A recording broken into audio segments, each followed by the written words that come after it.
क्या होना चाहिए इस भू कानून में। तो मैं तो सोचती हूँ कि पहले हम लोग कोलैबोरेट करें लोगों से कि वो क्या समझते हैं क्या होना चाहिए। बस उसी के लिए ये बना है, इसीलिए इसी के लिए स्पेस है। आपके 5 मिनट हम आपके विचार जानना चाहते हैं, आपकी जानकारी जानना चाहते हैं। हाँ हाँ, तो जो मैंने जो 118 पढ़ा, जो हिमाचल का पढ़ा, ठीक है, थोड़ा बहुत मैं जो है 371 में देख रही थी सिक्किम का। तो मैं पहले तो ये कहूंगी कि जितने भी हिमालयी राज्य हैं तो उन सब में जो है कुछ ना कुछ प्रोटेक्शन दिया हुआ है जो वहाँ के जो लोग हैं, क्योंकि बहुत छोटी कम्युनिटीज हैं और छोटी सी संस्कृतियां हैं, तो उन लोगों को एक प्रोटेक्शन दिया हुआ है और उन लोगों ने सांस्कृतिक आधार पर ही प्रोटेक्शन मांगा हुआ है। ठीक है, तो वहाँ ट्राइबल्स भी रहते हैं, उन्हीं ग्रुप्स में ट्राइबल्स भी रहते हैं, डिफरेंट तरीके के ट्राइबल्स हैं। और इसी में जो मैं सोचती हूँ कि जो होना चाहिए हमारे भू कानून में, तो वो ये चाहिए कि जो पहाड़ी इलाके हैं वहां से हम पलायन को कंटेन करने के लिए, क्योंकि भू कानून पलायन को कंटेन करेगा। कैसे करेगा? जब हम इसे प्रोटेक्ट करेंगे तो लोग जो है वो अंतर्मुखी होंगे, वो they will look with in, क्योंकि जब हम पलायन कर रहे हैं तो हम भाग जा रहे हैं वहां से। ठीक है, और ठीक है, हाँ, वो कह सकता है कि मेरे पास कुछ नहीं है, उसको 3-4 लाख मिला और वो चला गया वहां से, तो वो सोल्यूशन को कंटेन नहीं कर रहा है। मैं अगर जो है कोई बाहर वाला आ रहा है वो के लिए ये ले ले, प्रॉपर्टी जो है प्रॉपर्टी जो है वो भी चीजें जो बाद में आती हैं, क्योंकि जब यहाँ पर इंसान ही नहीं रहना चाहता, नहीं रहेगा, कि रहना चाहता है, लेकिन वही है ना, आप इजीएस्ट वे आउट ढूंढना, आप इजीएस्ट वे आउट दे रहे हैं। आपके पास मनी बैग है, सामने वाले के पास कुछ नहीं है, तो आपने थोड़ा उसके सामने केस बनाया और वो निकल लिया। तो इस चीज में मैं सोचती हूँ कि सबसे पहले तो हमें जो है जो हिली लैंड है वहां पर, जो हिली एरिया है वहां पर हमें जो है स्ट्रिक्टली टोटली बैन करना चाहिए जो सेल है, चाहे वो एग्रीकल्चरल लैंड हो या नॉन एग्रीकल्चरल लैंड हो, उसको स्ट्रिक्टली बैन होना चाहिए। दूसरा, वहां पर केवल लीज इंकरेज होना चाहिए। ठीक है, आप बाहर से आ रहे हैं, आपके पास इन्वेस्टमेंट है, आपके पास कैपिटल है, आप इन्वेस्टमेंट करना चाहते हैं, आप कुछ खोलना चाहते हैं या कोई कमर्शियल फार्मिंग करना चाहते हैं, तो आप आइए, आप जो है गांव में जमीन लीज लीजिए, आप जो है वहां पर कुछ कीजिए, आप अपना प्रॉफिट बनाइए, वहां पर लोकल लोगों को रोजगार दीजिए, वो अपनी ही जमीन पर आपके लिए काम करेंगे, तो उनको भी जो है फायदा होगा, आपका भी फायदा होगा, और वहां की डेमोग्राफी भी जो है बनी रहेगी। तो एक तरह से वो लोग वहीं रुके रहेंगे। और दूसरी बात इसमें भी कहूंगी कि जो प्लेन्स का एरिया है वहां भी आप ऐसा कीजिए, लेकिन हाँ, वहां आप जो है एग्रीकल्चरल लैंड को थोड़ा बहुत दे सकते हैं, खोल सकते हैं कि वो जो है नॉन एग्रीकल्चर में ट्रांसफर हो जाए। तो हिल्स पे भी मैं आना चाहती हूँ कि जो एग्रीकल्चर लैंड है वो टोटली जो है नॉन एग्रीकल्चर में नहीं बदलने देनी चाहिए। In my opinion it should not be allowed, उसको जो है हम बदलने ना दें। और अगर जो है एग्रीकल्चर लैंड का अगर सेल हो रहा है तो केवल उत्तराखंडी जो वहां पर रहता है उन्हीं के बीच में हो, वो भी केवल एग्रीकल्चरल पर्पस के लिए, क्योंकि वैसे ही जो है लैंड बहुत कम है एग्रीकल्चर के लिए। तो अगर हम ऐसे छोड़ देंगे, ऐसे उसे जाने देंगे, तो फिर अगर हम कुछ एग्रीकल्चर चेंज लाना चाहते हैं, कुछ पॉलिसी अगर हम इम्प्लीमेंट करना चाहते हैं, तो वो भी एक मुश्किल हो जाएगी। तो उसमें जो है हमें उसे लिमिट करना, उसमें जो है हमसे बैन करना चाहिए, केवल और केवल जो है वो एग्रीकल्चर पर्पस के लिए ही जो है सेल हो उसका, और वो भी केवल वहां रहने वाले लोगों के बीच में, या जो उत्तराखंड में रहने वाले जो रेजिडेंट्स हैं उनके लिए।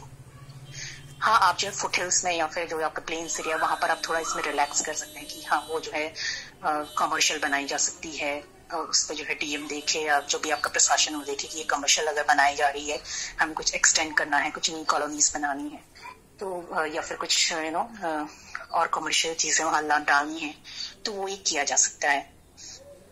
और फाइनली मुझे जो एक चीज जो यहाँ सही नहीं लग रहा है वो है कि एक अपार्टमेंट कल्चर जो हिल्स में बन रहा है। ठीक है, तो अपार्टमेंट कल्चर क्यों बन रहा है मुझे समझ नहीं आ रहा है। हमारे पास ऑलरेडी पॉपुलेशन है जिसको सरकार कहती है भैया हम तो इनके लिए मूलभूत सुविधा नहीं दे सकते, हमारे पास पैसा नहीं है, पाइप लगा दी है उसमें पानी नहीं है, ठीक है, बिजली जो है चलो पहुंच गई है मोदी सरकार की थोड़ी दया से, सड़क नहीं बन पा रही है क्योंकि हमारे पास फंड नहीं है। तो जब हम वहीं रहने वाले ओरिजिनल जो मुट्ठी भर लोग हैं उनके लिए हम जो है कुछ नहीं कर पा रहे हैं, या अभी भी उनके लिए जो है चीजें नहीं पहुंच रही हैं, तो फिर ये लोग बाहर से इंपोर्ट करके वहां बसाने का क्या मतलब है? एक अपार्टमेंट कल्चर उसी के लिए हो रहा है, okay, buy a dream house, buy a dream flat, यहाँ पर प्लश अपार्टमेंट बनाया, उधर पे लग्जरी अपार्टमेंट। पहले तो उन लग्जरी अपार्टमेंट्स के लिए जो है नेचुरल रिसोर्सेज कहाँ से आ रही है?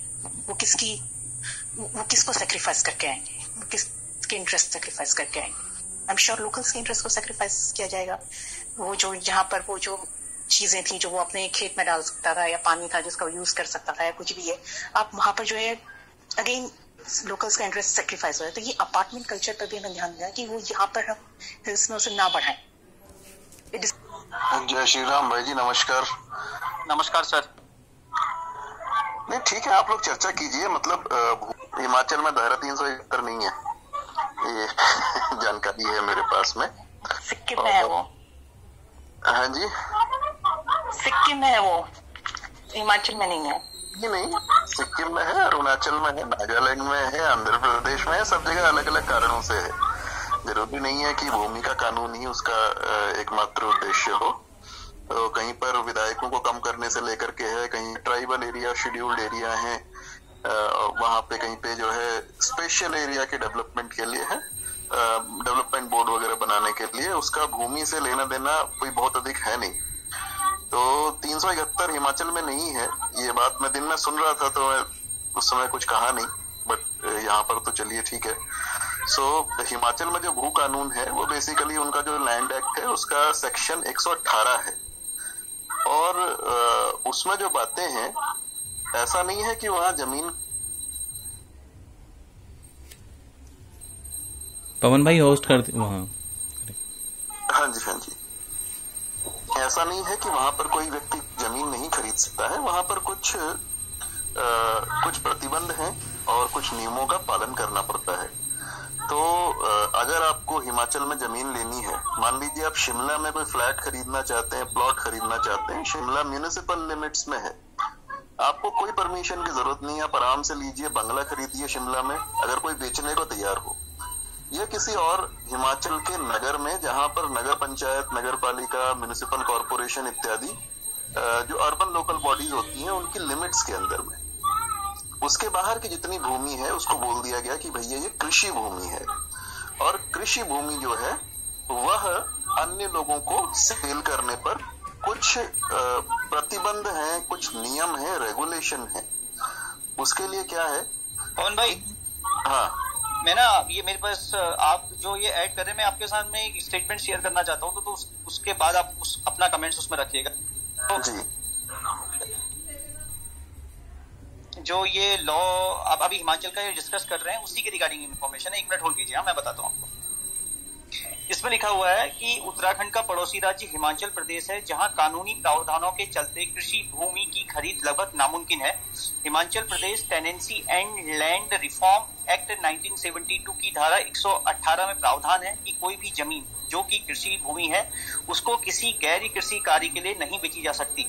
धोखे से यदि यह बेच दी जाए तो जांच के उपरांत यह जमीन सरकार के निजी हो जाएगा और जमीन मकान के लिए भूमि खरीदने के लिए सीमा निर्धारित है। और यह भी प्रावधान है कि जिसकी जमीन खरीदी जाए वह जमीन बेचने के कारण आवास विहीन या भूमि विहीन नहीं होना चाहिए। एक अन्य पहाड़ी राज्य सिक्किम में भी भूमि की बेरोक टोक बिक्री पर रोक के लिए कानून बीते वर्ष ही बना है। सिक्किम के कानून the Sikkim regulation of transfer and amendment act 2018 की धारा 3 क में यह प्रावधान है कि तिम्बू या तमांग समुदाय के व्यक्ति अपनी जमीन किसी अन्य समुदाय को नहीं बेच सकते। जमीन अपने समुदाय के भीतर बेची जा सकती है और कम से कम 3 एकड़ जमीन व्यक्ति को अपने पास रखनी होगी। केंद्र द्वारा अधिसूचित ओबीसी को 3 एकड़ जमीन अपने पास रखनी होगी। राज्य द्वारा अनुसूचित ओबीसी को 10 एकड़ जमीन अपने पास रखनी होगी। मेघालय का कानून भी भूमि बिक्री पर पाबंदी लगाता है। The Meghalaya transfer of land regulation act 1971 कहता है कि कोई भी जमीन आदिवासी द्वारा गैर आदिवासी को या गैर आदिवासी द्वारा अन्य गैर आदिवासी को सक्षम प्राधिकारी की अनुमति के बिना हस्तांतरित नहीं की जा सकती। सक्षम प्राधिकारी गैर आदिवासी को जमीन खरीदने की अनुमति देने में यह ख्याल रखेगा कि इस व्यक्ति को यहाँ रहने के लिए जमीन आवश्यक है या नहीं। अनुमति देने वाला सक्षम प्राधिकारी यह भी ध्यान रखेगा कि जिस इलाके में गैर आदिवासी जमीन खरीद रहा है इस इलाके के जनजाति के लोगों का आर्थिक हित उसके जमीन खरीदने से होगा या नहीं। जनजाति के लोगों को शिक्षा में, उद्योग में अधिक अवसर मिले, जमीन बेचने की अनुमति देने में इसका ख्याल रखा जाएगा।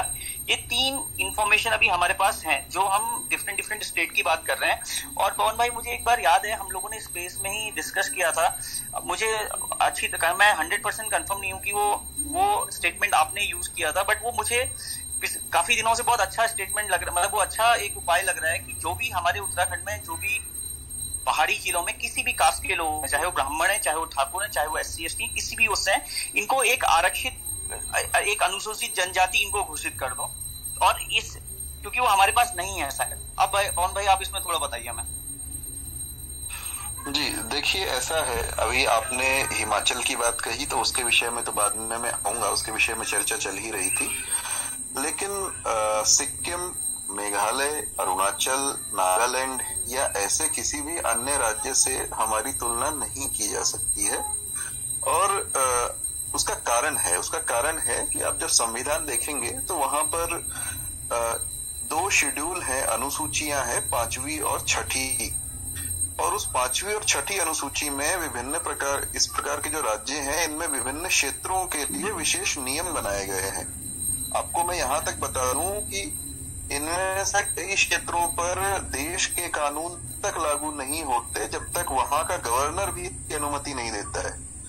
सो मैंने पिछली बार भी बोला था कि अभी हाल में एक व्यक्ति हुई है जिसने 38 शादियां की थी, 39 शादियां।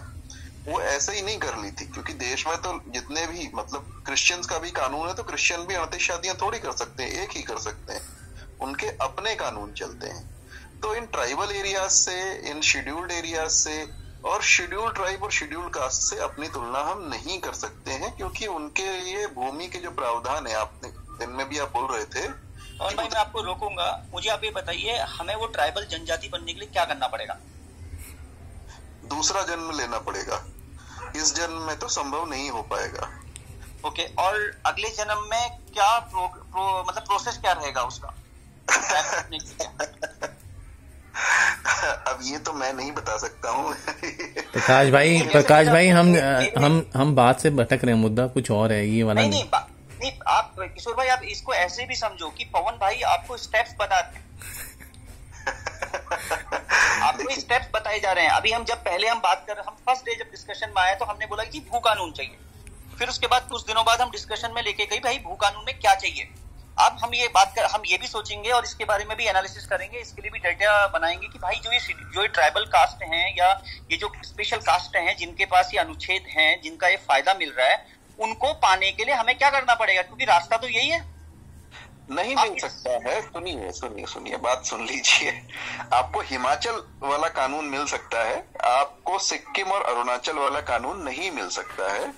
क्योंकि देखिए, मैं बता दूं आपको, अगर आपको प्रोसेस जानना है तो उसके लिए जो शेड्यूल्ड ट्राइब और शेड्यूल्ड कास्ट के कमीशंस हैं, वो सर्वे करते बताते हैं कि भैया ये क्षेत्र इतने पिछड़े हुए हैं, मुख्य धारा से कटे हुए हैं। शेड्यूल्ड ट्राइब के लिए मुख्य धारा से कटे होना बहुत आवश्यक है, और उत्तराखंड कभी मुख्य धारा से बाहर रहा ही नहीं है, तो आपको वो शेड्यूल्ड ट्राइब का स्टेटस नहीं मिल सकता। एक पर्टिकुलर सेक्शन है उत्तराखंड में, जौनसार का, जो रहा है, जो मुख्य धारा से कटा हुआ है, और उसको मिलता भी है वो स्टेटस। वहां पर मेरे ख्याल में जो जाति व्यवस्था है हमारे यहाँ से बहुत अलग है, अलग सामाजिक व्यवस्था है, तो उसको आप छोड़ दें तो आपको मिलने की कोई संभावना नहीं। अच्छा पवन भाई, आपने कहा ठीक है इस ओर नहीं जाते हैं, तो अब आपने कहा कि हमें हिमाचल वाला लैंड जो भी उनका नियम है वो हमें मिल सकता है। तो अब मैं फिर से एक बार रिपीट करता हूँ, जो हिमाचल की बात कही जा रही है, तो जब हमारे पास एक ही मतलब एक ऑप्शन है जिसकी आप बात कर रहे हो कि पॉसिबल है, तो वो ऑप्शन है कि उत्तराखंड का पहाड़ी राज्य हिमाचल प्रदेश। दीप्ति जी, आपके लिए जो आपकी रिक्वायरमेंट्स हैं, जो आपने कहा कि आप चाहती हैं, आप देखिए कि इसमें फिट हो रही है कि नहीं। ठीक है, उत्तराखंड का पहाड़ी राज्य हिमाचल प्रदेश है, जहां कानूनी प्रावधानों के चलते कृषि भूमि की खरीद लगभग नामुमकिन है। हिमाचल प्रदेश ये एक्ट जो भी है 118 में प्रावधान है कि कोई भी जमीन जो कि कृषि भूमि है उसको मैंने सुन लिया था, पहली बार आपने पढ़ के पूरा सुनाया था। ओके, हाँ, इसके बारे में बताइए कि इसके लिए क्या करना पड़ेगा। हाँ, उसके लिए तो आपको एक विजनरी मुख्यमंत्री चाहिए, अच्छा, या फिर ऑब्वियसली जनता में जो आप लोग ये कार्य कर रहे हैं प्रेशर बनाने का, यही करना पड़ेगा। अब ऑब्वियसली इसमें ऑर्गेनाइजेशन किस तरीके से बढ़ेगा और किस तरीके से आप अपनी बात रखेंगे, क्योंकि हमारे जनप्रतिनिधि जो हैं वह थोड़े दब्बू किस्म के हैं, मतलब जल्दी डर जाते हैं। और अगर सीधे तौर पर बोला जाए तो जो राष्ट्रीय स्तर की पार्टियां हैं वो राष्ट्रीय नीतियों से चलती हैं, और उनकी नीतियों में एक ये भी होता है कि हम पूरी तरीके से उन्हें कोई फर्क नहीं पड़ता बेसिकली ना, कि यहाँ के लोग हैं या कहीं के भी लोग आकर के यहाँ पर जमीन खरीद रहे हैं, जो कुछ भी कर रहे हैं वो उनकी मर्जी है। बट एनीवेज, तो हिमाचल का कानून क्या है पहले ये जानना जरूरी है, उसके बाद आप उसकी मांग कर पाएंगे, वरना आपको पता भी नहीं है कि आप क्या मांग रहे हैं। सो मैं दिन में जो सुन रहा था स्पेस में, वहां पर समस्या यही थी कि वो पता ही नहीं था कि मांग क्या रहे हैं। तो जब आपको पता नहीं है तो फिर आप एक मतलब कॉन्क्रीट तरीके से अपनी डिमांड क्या मांगो, ठीक है। सो आप कहते हो भू कानून दे दो, अरे भू कानून तो पहले से ही है आपके पास में, आपको भू कानून में स्पेसिफिक बातें क्या चाहिए। सो जो आप सरकार को बोले, अपने विधायकों को बोले या जिस किसी को भी बोलना है तो स्पेसिफिक चीज। तो वैसे हिमाचल में मैं बता रहा था कि जो उसके म्यूनिसिपल एरियाज हैं जहां अर्बन लोकल बॉडीज होती हैं, नागरिक प्रशासन की जो आप कह सकते हैं नगर पालिका, नगर पंचायत इत्यादि होंगी, तो वहां पर कोई भी आकर के जमीन खरीद सकता है, उसमें किसी भी प्रकार की रोक नहीं है। आप ये समझ लीजिए कि देहरादून हो या बागेश्वर का जो नगर निगम का 11 वार्ड है, तो उन 11 वार्डों का जो एरिया है उसके अंदर जमीन जिसको लेनी है ले लो। और मैं बता दूं, इसमें अगर ये ऐसा होता भी है तो कोई समस्या नहीं है। क्यों? क्योंकि इस तरह के क्षेत्रों में हमारे जो पहाड़ के भी टाउन है ना, वहां जगह नहीं है, अंदर प्लॉट नहीं है, कोई सस्ते प्लॉट तो बिल्कुल भी नहीं है, मतलब लेना ही मुश्किल है। जो म्यूनिसिपल एरिया के बाहर की जमीन है उसको बोला जाता है कि भाई ये कृषि भूमि है। अब इसके लिए उनको अनुमति लेनी होती है, न केवल एक स्तर पर बल्कि उच्चतम स्तर पर राज्य से। यानी सबसे पहले उनको अप्लाई करना पड़ेगा डिस्ट्रिक्ट कलेक्टर के पास में कि भाई मैं ये जमीन लेना चाहता हूँ।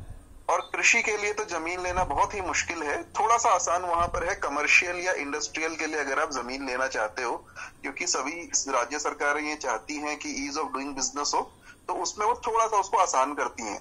लेकिन अगर आप कृषि कार्य के लिए या आवास के लिए जमीन लेना चाहते हैं हिमाचल प्रदेश में म्युनिसिपल लिमिट्स के बाहर, तो उसको लेना बहुत मुश्किल है। उसके लिए सबसे पहले तो जो डिस्ट्रिक्ट कलेक्टर लेवल पे ही आपकी जो परमिशन है वो आपको नहीं मिलेगी। फाइल 70-80% वहां से ही लौटा दी जाती है, बहुत सारे कागज वो मांगते हैं। और मेन चीज है कि आप तभी ले रखते हैं जब आप वहां के स्थायी निवासी हों। तो उन्होंने स्थायी निवास का जो जैसे हमारे यहाँ कानून है। इस पे 1 मिनट में एक बात कहना चाहूंगी कि मैं एक फाइनल बात से भूल गई थी जो अपने पॉइंट ऐड करना चाहती थी कि हमें आउटसाइडर की डेफिनेशन डिसाइड करनी होगी कि क्या है, मतलब कौन है और कौन नहीं है। नॉन रेजिडेंट या रेजिडेंट का भी हमें डेफिनेशन हमें तय करनी होगी। हाँ जी, तो जिसके पास जमीन है पहले से ही वो इनसाइडर है, जिसके पास नहीं है वो आउटसाइडर है, सीधी सीधी बात है। तो मतलब जहां तक मैं समझता हूँ, और जो ऐसा कानून मुझे लगता है कि ज्यादा इफेक्टिव होगा। अच्छा पवन भाई, जो ये जमीन लेके आउटसाइडर ने जमीन ली, तो ये जमीन लेने के बाद फिर इनसाइडर हो जाएगा, राइट? अब तो हो चुके। ओके जो पहले हो चुका है उस पर आपका कोई वश नहीं है, उसमें आप कुछ नहीं कर सकते हैं। ओके आप केवल आगे क्या हो सकता है उसके विषय में सोच सकते हैं, क्योंकि आप किसी ने जो कॉन्ट्रैक्ट करके सरकार को स्टैम्प भर के जमीन दिया है, आप उससे वापस तो नहीं ले सकते। सो आप चाहे लैंड की क्वालिफिकेशन लगा दो, क्योंकि रेजिडेंस की जो क्वालिफिकेशन है उसको बीट करना बहुत आसान है कि भैया मैं यहाँ 25 साल से रह रहा था, आप मुझे बताओ कौन से तहसीलदार से लिखवा के लाना है। भ्रष्टाचार पहले ही इतना है, आपको भले ना मिले स्थायी निवास का, अगले आदमी को जरूरत होगी वो खुद बना करके ले आएगा। ये स्थिति है उत्तराखंड में। सो लैंड की क्वालिफिकेशन होनी चाहिए कि तुम्हारा नाम यहाँ गाटे खाते में चढ़ाओ कम से कम 15-20 साल से, तो तुम यहीं के हो। इसके बेसिस पर जब आप करोगे तो हाँ, फिर आप मान पाओगे कि हाँ यार, मान लो उत्तराखंड राज्य बनने से पहले ही आपका या आपके पूर्वजों का नाम खाते में चढ़ा था जमीन के, तो आप हो गए अपने आप ही यहाँ के निवासी, है ना। और ये कोई भाई एक चीज क्वेश्चन कि जैसे आपने कहा कि मेरे पिताजी के नाम की जो जमीन है वो मेरे गांव में है, ठीक है, उसमें मेरे पिताजी का नाम है, और मेरा अभी भी कोई भी मेरे पास जमीन में मेरा नाम नहीं है, राइट? क्योंकि मेरे पिताजी जी अभी जीवित हैं, तो क्या मैं इनसाइडर हुआ, आउटसाइडर हुआ? नहीं, इनसाइडर हुए ना। इनसाइडर हो, ठीक है, ओके। आपका या आपके पूर्वजों में किसी का भी नाम अगर यहाँ के खाते में जुड़ा हुआ है, मतलब ये मेरे अपने में जो अपना बता रहा हूँ कि जो शायद एक अच्छा तरीका हो सकता है, और कम से कम 20 साल से राज्य के किसी भी जगह में खाते में जुड़ा हुआ है, तो आप अपने आप ही इनसाइडर हो गए, आप खरीद सकते हो। लेकिन मैं एक चीज ये भी बता दूं कि आप उसके बाद भी आप खतरे में रहेंगे। उसके बाद भी खतरे में कैसे रहेंगे? क्योंकि आपको समस्या है यूपी से या किसी अन्य से नहीं, आपको समस्या है कि डेमोग्राफिक चेंज, और वो हरिद्वार और उधम सिंह नगर से भी हो सकता है। सो आपको पहाड़ों के लिए एक अलग तरह का नियम कानून बनाना पड़ेगा, पहाड़ी राज्यों के लिए अलग कानून बनाना पड़ेगा, पहाड़ी क्षेत्रों के लिए अलग कानून बनाना पड़ेगा, और मैदानी क्षेत्रों के लिए अलग कानून बनाना पड़ेगा। मैंने पहले भी कहा था, एक लाठी से आप इसको नहीं हाँक पाओगे। सो बहुत क्लियर होने की जरूरत है कि आपको क्या चाहिए और किस तरीके से चाहिए, क्योंकि आप जाओगे समझाने के लिए, अगला बंदा, मैं खुद सरकार में 5 साल काम किया है, बहुत आसान होता है किसी भी सरकारी आदमी के लिए कह देना कि ये पॉसिबल ही नहीं, संभव ही नहीं साहब, ये तो हो ही नहीं सकता। ठीक है, तो आपको बताना पड़ेगा कि भाई ये किस तरीके से हो सकता है, और उसके लिए आपको एक जो प्रपोजल है वो बढ़िया बना करके पहले देना पड़ेगा, उस पर विचार विमर्श करना पड़ेगा। सो मेरे ख्याल से मीटिंग आपने इसीलिए बुलाई थी। बिल्कुल बिल्कुल यही रखा था, मैं वही समझाना चाह रहा था कि हमारा जो ये आज का स्पेस है वो इसीलिए था कि अन्य राज्यों की तुलना में, मतलब अन्य राज्यों में क्या चल रहा है और हम उसमें क्या ले सकते हैं अपने उत्तराखंड के लिए। तो काफी लोगों ने अपनी अपनी जानकारी शेयर करी थी, तो मैं बोलूंगा कि थोड़ा सा स्पेस टाइम कम रखो। हाँ जी बिल्कुल बिल्कुल। मनीष भाई अपना हैंड रेज करके बता दें कि आपने ये एक्नॉलेज कर लिया है।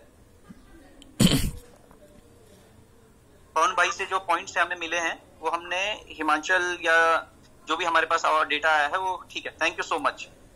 मनीष भाई को स्पीकर दे दो, मनीष भाई बोलते अच्छा है। नहीं, मैंने कितना उनके हाथ पांव जोड़ लिए, वो कह रहे ना जी मैं तो सुनूंगा। अच्छा, लिखते अच्छा है बोलने में। तो मैं आगे बोलूं क्या? आगे अगले वक्ता संजय को दीजिए, संजय जी को दीजिए। मैं ऐसा बोला था प्रकाश भाई कि सीक्वेंसली चलें, तो निशान जी हैं, थोड़ा 5 मिनट अगर उनका भी विचार सुने। निशान जी आपके पास स्पीकर के राइट हैं, 5 मिनट आपके लिए भी हैं। माफ कीजिएगा पवन जी ने ज्यादा टाइम दिया क्योंकि वो विधि विज्ञान के जानकार हैं, इसलिए हम लोगों ने ज्यादा टाइम दे दिया थोड़ा। हेलो, हाँ बोलिए। मैं बोलूं किस पे क्या होना चाहिए? नहीं, ये जो हमारा भू कानून या हम चकबंदी की बात कर रहे हैं उसमें आपका मतलब क्या है इनपुट्स? अगर आप उसके बारे में कुछ जानते हैं या इनपुट देना चाहते हैं वो आपके। मैं प्रॉब्लम बता सकता हूँ। प्रॉब्लम के बारे में नहीं, प्रॉब्लम तो पता है हमें, बहुत ही प्रॉब्लम है, बहुत, उसके बारे में टाइम ही खराब नहीं करना अपने को। कुछ आपके बारे में आपको नॉलेज हो, आसपास के राज्यों में कुछ सुना हो आपने, ऐसा बताने हम लोगों को कुछ इनपुट मिले आपसे।